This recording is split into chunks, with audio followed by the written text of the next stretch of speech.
Chapter 2. The Scar. Harry lay flat on his back, breathing hard as though he had been running. He had awoken from a vivid dream with his hands pressed over his face. The old scar on his forehead, which was shaped like a bolt of lightning, was burning beneath his fingers as though someone had just pressed a white-hot wire to his skin. He sat up, one hand still on his scar, the other reaching out in the darkness for his glasses, which were on the bedside table. He put them on, and his bedroom came into clearer focus, lit by a faint misty orange light that was filtering through the curtains from the street lamp outside the window. Harry ran his fingers over the scar again. It was still painful. He turned on the lamp beside him, scrambled out of bed, crossed the room, opened his wardrobe, and peered into the mirror on the inside the door. A skinny boy of 14 looked back at him, his bright green eyes puzzled under his untidy black hair.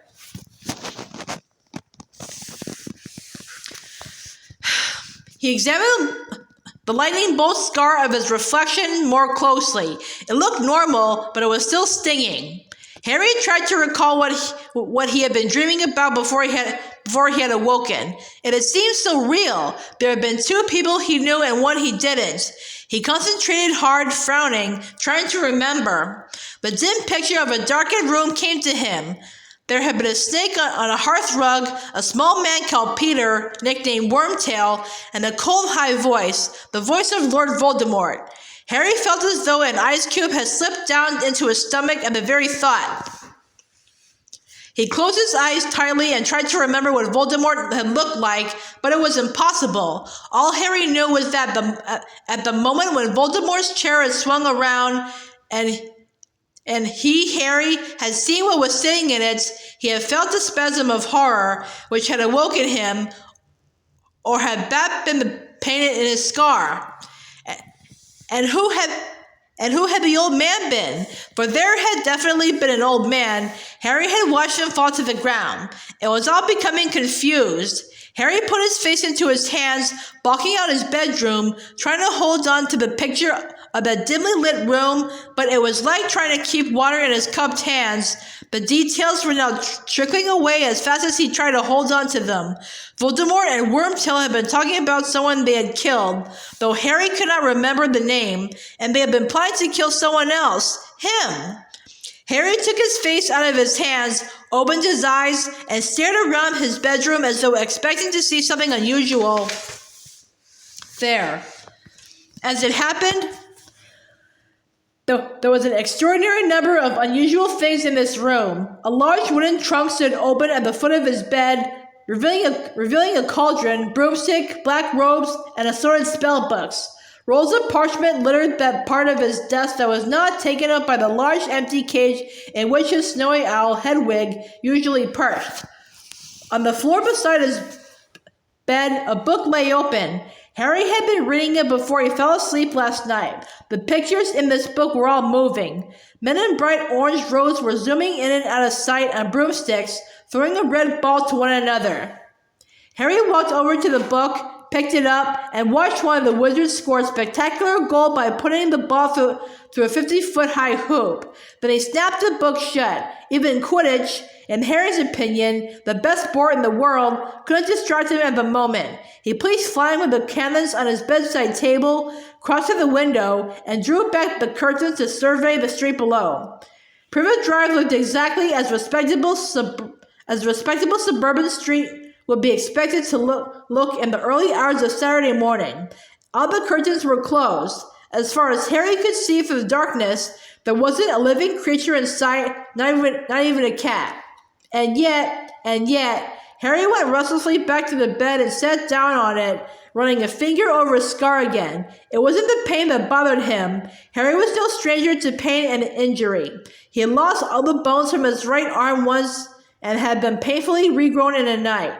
The same arm had been pierced by a venomous foot-long fang not long afterward. Only last year, Harry had fallen 50 feet from an airborne broomstick. He was used to bizarre accidents and injuries. They were unavoidable if you attended Hogwarts School of Witchcraft and Wizardry and had a knack for attracting a lot of trouble.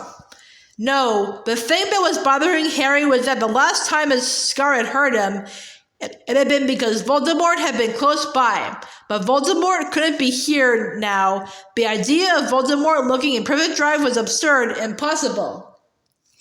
Harry listened closely to the silence around him. Was he half expecting to hear the creak of a stair,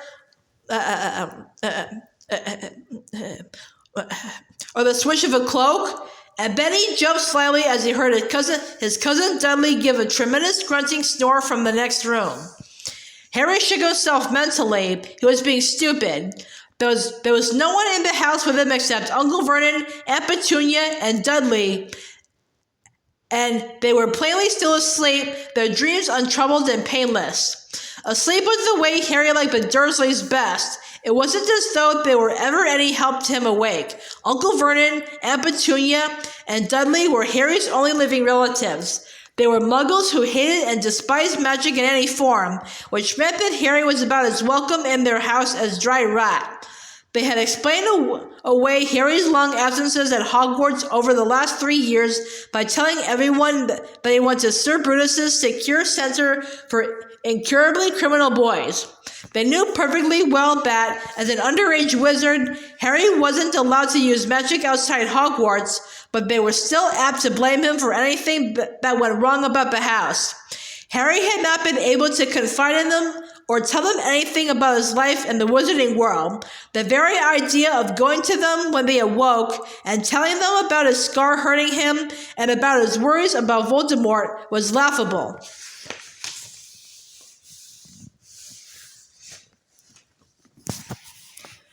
And yet, it was because of Voldemort that Harry had come to live with the Dursleys in the first place.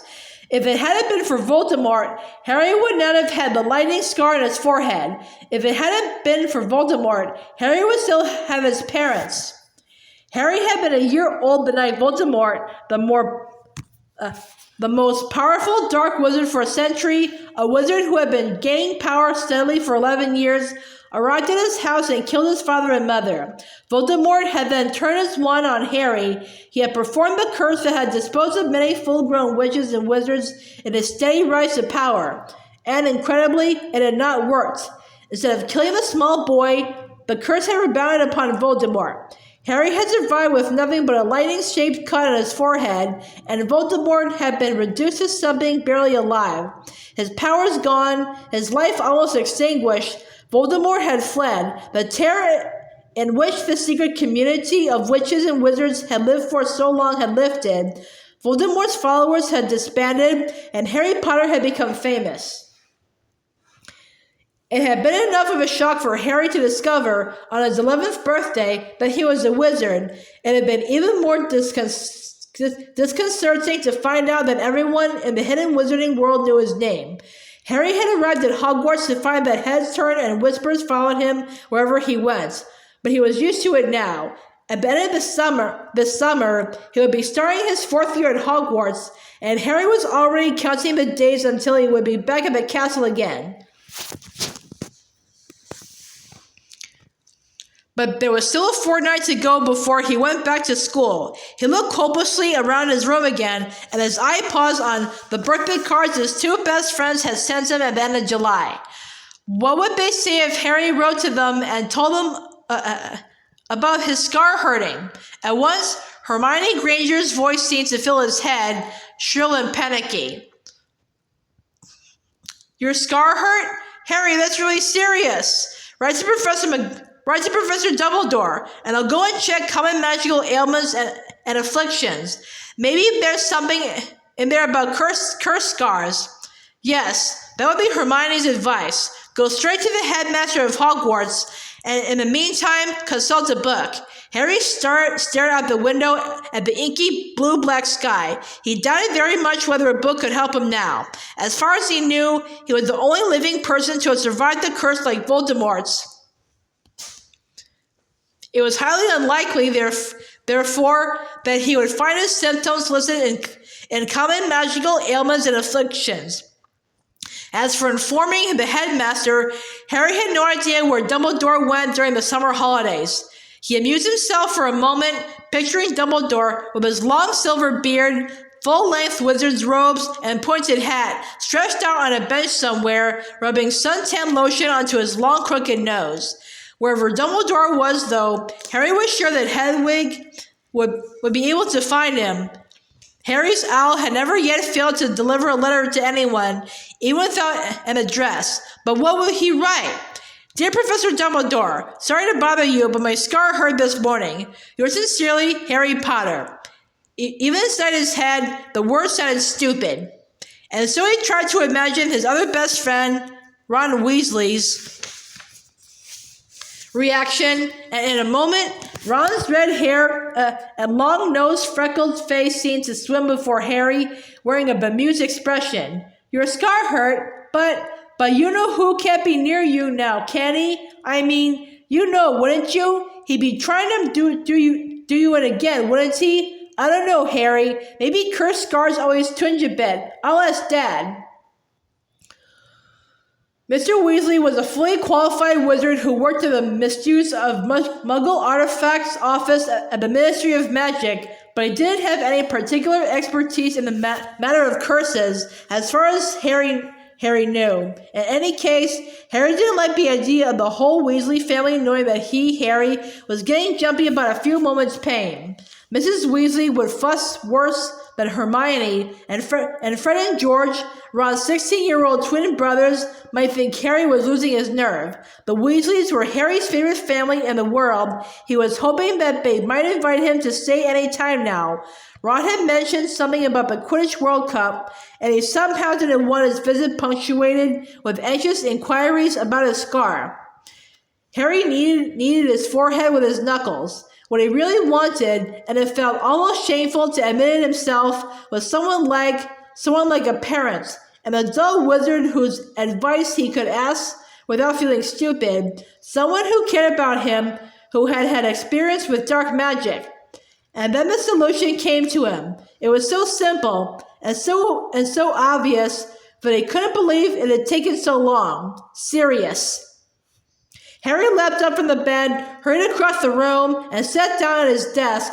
He pulled a piece of parchment toward him, loaded his eagle feather quill with ink, wrote, Dear Sirius, then paused, wondering how best to phrase his problem, still marveling at the fact that he hadn't thought of Sirius straight away. But then, perhaps it wasn't so surprising. After all, he had only found out that Sirius was his godfather 2 months ago. There was a simple reason for Sirius's complete absence from Harry's life until then. Sirius had been in Azkaban, the terrifying wizard jail guarded by creatures called Dementors, sightless, soul-sucking fiends who had come to search for Sirius at Hogwarts when he had escaped.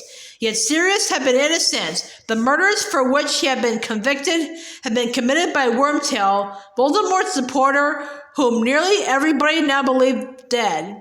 Harry, Ron, and Hermione knew otherwise. However, they had come face to face with Wormtail only the previous year, but only Professor Dumbledore had believed their story.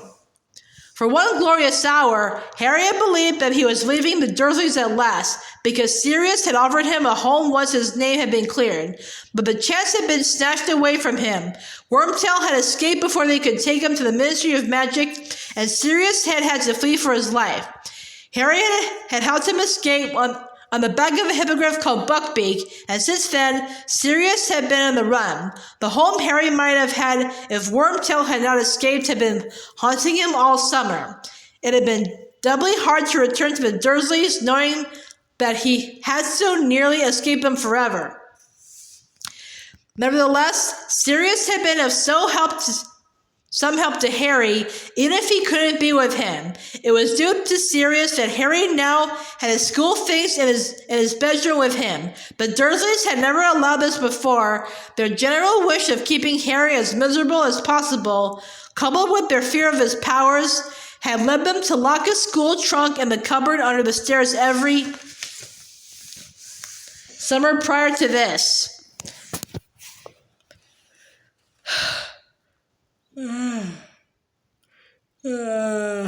But their attitudes had changed since they had found out that Harry had a dangerous murderer for a godfather. For Harry had conveniently forgotten to tell them that Sirius was innocent.